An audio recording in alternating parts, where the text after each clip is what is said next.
Hello बच्चों, let's read the question. The question is the Bohr model for the spectra of a hydrogen atom.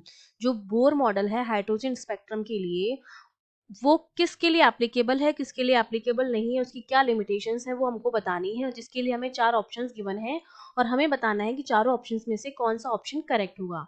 तो इस question के लिए हमारा जो की कॉन्सेप्ट रहेगा वो हमारा क्या रहेगा।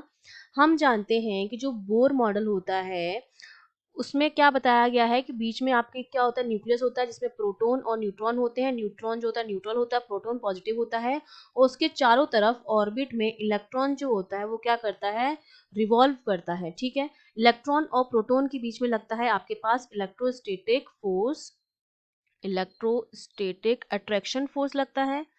ठीक है, अट्रैक्शन फोर्स एक तो हमारा ये हो गया जो बैलेंस होता है किससे, सेंट्रीपिटल फोर्स से, mv² अपॉन r से। दूसरा बोर्ड ने बताया था कि जो इनका मोमेंटम होता है mvr वो क्या होता है, क्वांटाइज होता है, nh/2 के बराबर होता है। ठीक है, अब बोर ने ये बताया था कि बोर का जो मॉडल था वो केवल और केवल सिंगल इलेक्ट्रॉन सिस्टम के लिए था। ये जो था वो एप्लीकेबल था सिंगल इलेक्ट्रॉन सिस्टम के लिए, मतलब जिसमें केवल और केवल एक इलेक्ट्रॉन हो उसके लिए मॉडल था, एप्लीकेबल था। तो ये एक तो ये हाइड्रोजन के लिए एप्लीकेबल था, हाइड्रोजन एटम के लिए, और hydrogen atom, hydrogen like atoms के लिए, हाइड्रोजन लाइक एटम्स के लिए एप्लीकेबल था जिसमें केवल एक इलेक्ट्रॉन हो। अब एक ही इलेक्ट्रॉन है और ये इलेक्ट्रॉन जब ट्रांजिशन करेगा एक स्टेट से दूसरी स्टेट में जाएगा तो हमारे पास जो स्पेक्ट्रम बनेगा, जैसे यहाँ पर था, यहाँ से इस वाले में गया तो एक लाइन बनेगी। तो इसका मतलब इससे जो हमें स्पेक्ट्रम मिलता था वो कैसा मिलता था, लाइन स्पेक्ट्रम जो था वो हमें मिलता था। ठीक है, और दूसरी चीज कि अगर हम टेम्परेचर में माइनर सा चेंज करते हैं तो उसमें चेंज से इस पर किसी तरह का कोई इफेक्ट नहीं पड़ता था। इसकी जो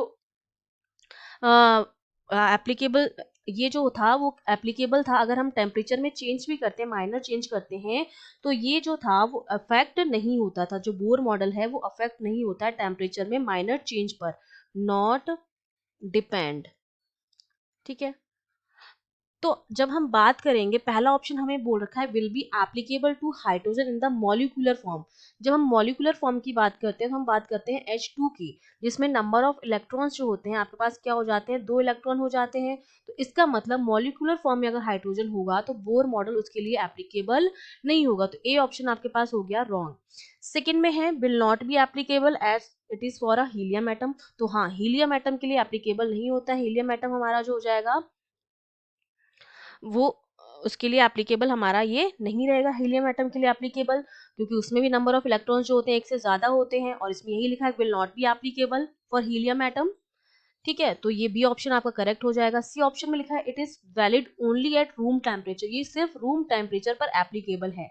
तो मैंने अभी बताया कि अगर टेम्परेचर में माइनर चेंज भी होता है तो उस पर ये डिपेंड नहीं करता है। तो ये जो होता है ये वाला ऑप्शन भी आपके पास गलत हो जाएगा। डी में आपके पास लिखा हुआ predict continuous as well as discrete spectral line.